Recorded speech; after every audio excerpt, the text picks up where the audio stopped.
Ah là là, la fierté.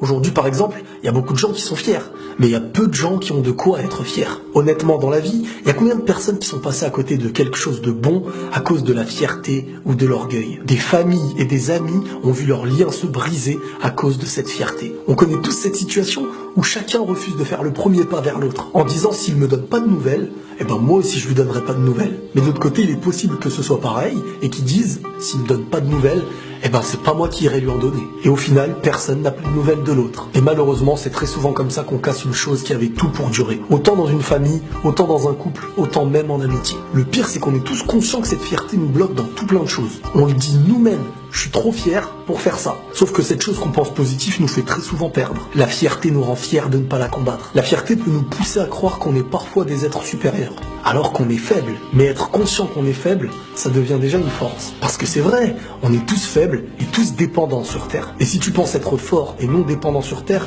rappelle-toi qu'il suffit de ne pas manger et de ne pas boire pour mourir. On est tous dépendants sur Terre. Quoi qu'il arrive, on est faible et faut l'admettre. L'humilité et la modestie, c'est bien plus puissant que la fierté et l'orgueil. Et même si tu refuses de l'admettre, la vie te le fera comprendre. On a tous besoin des autres, ne serait-ce que pour la première chose qu'on appelle l'affection. L'homme a besoin de la femme autant que la femme a besoin de l'homme. Et même si chaque jour chacun essaye de se rassurer comme il peut, n'oubliez pas qu'il faut être deux pour donner naissance à un nouvel homme. D'un autre côté, il existe aussi la fierté et l'orgueil racial. Celui qui peut arriver à te faire penser que tu fais partie d'une race supérieure. Chose qui a fait naître les nazis, l'esclavage et tout plein d'autres drames dans le monde. À mes yeux, la seule chose dont on peut être fier, c'est les choix qu'on a faits. Parce que les choix sont une chose qui naissent de notre volonté. C'est un chemin qu'on a décidé de prendre malgré tous les autres qui s'étaient proposés à nous. Mais ce que nous sommes, notre couleur, notre origine, notre pays, c'est des choses qui nous sont tombées dessus.